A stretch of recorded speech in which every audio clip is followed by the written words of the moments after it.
Hayi bazalwane, igaraji walibeka kodwa ungekho, kodwa izinto zenzeka. So lana u-Abrahama bazalwane ulahlekelwe lithemba u-Abrahama, kodwa endleleni uNkulunkulu uyaziveza. Mangivela umthathu kukaNkulunkulu ebona lamadoda, uthi-ke mangifumene umusa emehlweni akho, ngoba bazalwane ukhona umusa ofumanekayo kuNkulunkulu. Bazalwane uyahlupheka uyofuna izinto azonikela ngazo kuNkulunkulu. Bazalwane, hayi bazalwane, ngoba uyalibona iphutha lakhe. Yebo impela usekhona u-Ishmayeli, yebo ukhona impela ufakwe nguSara, ngoba yena wayesebona vele ukuthi okwamakusekho sekuphelile ngami. Kodwa uNkulunkulu bazalwane izinto zakhe azipheli. uNkulunkulu akathembisi into ayithembisile uNkulunkulu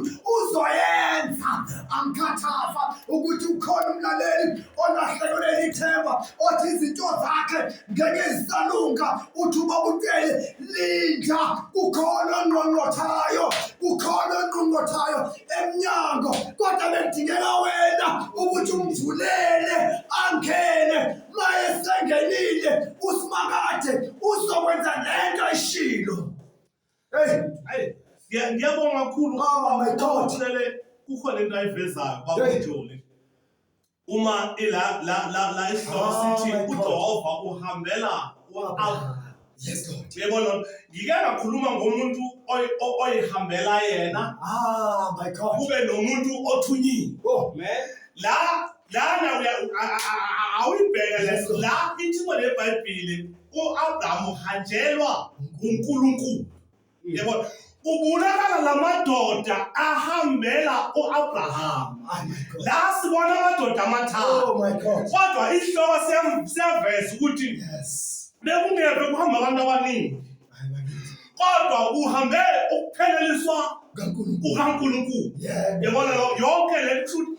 Uma uAbraham naye ebona akakhulumi namadoda amathathu, because ukhuluma ngento eyodwa, because understand into eyodwa ukuthi naba lamadoda bengingabona ngokwamehlo emathathu, kodwa ahlukene lezinto, zinto ezihamba ndawonye, awukwazi ukuzahlukanisa.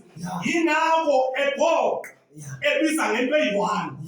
Yabona lonto ubiza ngento eyodwa na awulamadoda akusho ukuthi izinto eziningi, kodwa ukhuluma ngendoda. uNkulunkulu-ke unjalo ke maye esebenza ngezinto. Siye sathi uNkulunkulu usebenza ngomuntu azazi umuntu. Yebo. Yabona, uma uNkulunkulu eyolanda abantwana baka-Israyeli eGibhithe, usebenze ngoMoses. Yes. Babekhona abantu ayengabasebenzisa, kodwa ubone best unguMoses. Yabona, hayi ukuthi laba abanye bebengengcono, kodwa ubone umuntu omfanele noma umuntu ofanele ukudlulisa lo myalezo kaNkulunkulu, hayi kaMoses.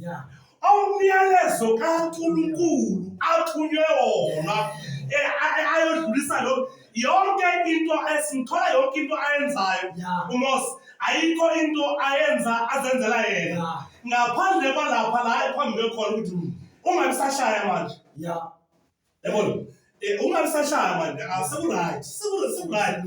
Ikhona indlela uNkulunkulu azokwenza ngayo.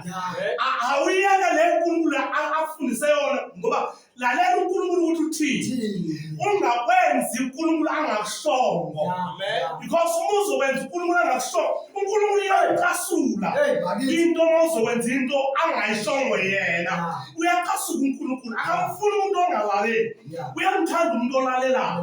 Kuthiwa ungalaleli uMoses, kuthiwa uMoses ungabisashaya manje, ngoba akusesona isikhathi sokushaya. Kodwa uNkulunkulu kunenye indlela azoyisebenzisa.